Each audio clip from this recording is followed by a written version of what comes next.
We was told at a meeting that there was no consequence to human health. The noise was high frequency and there was no consequence.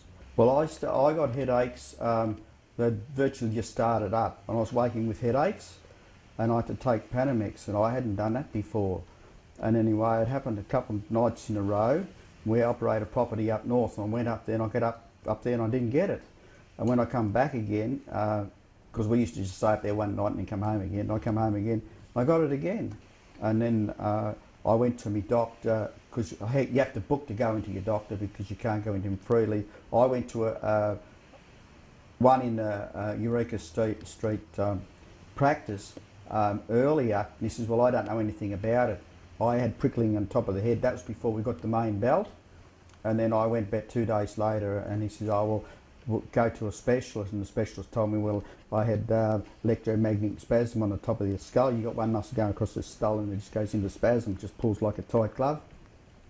And then he suggested I get acupuncture, so I had acupuncture right on the back of the skull, in the temples, and a bit scary and that. And I had about 12 or dozen sessions, about 10 or 12 sessions to get rid of it. And the guy said, well, it's only going to work if you stay away from the wind farm.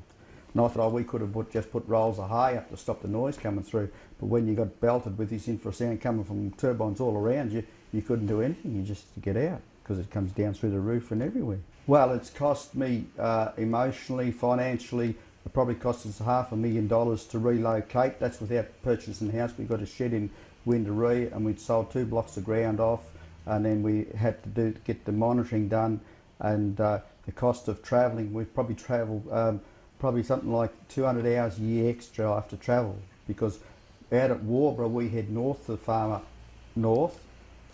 We've got to go here. It's probably every extra trip we go there is an extra hour or more. It's pretty hard to do because my son was getting so ill because he was going out there too, and I had to go out there and do his work. And recently he was away, and I was out there on Monday, and I got ill, and I haven't really recovered from it. I probably spent an hour and a half in bed before you come. The money's not going to solve the problem unless they pull them down. That's the only way I'll be able to stay out there. We've got no choice. I spent last 20 years I spec up one of the prime agricultural irrigation properties out there, and now I have to walk away from it. I want to pass it on to my son.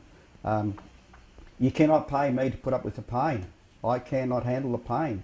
If you give me $5 million, I wouldn't be able to still go out there and work my farm. And what happens to the rest of it? I could sell the rest of it. Where the house is only a minor part of our situation. We've got 500 acres down the road. I set up irrigation property. I've got centre pivot there, underground mains. We've got bore water, dam water there. One of the better irrigation properties in the district, if not the best. And we've got to walk away from it.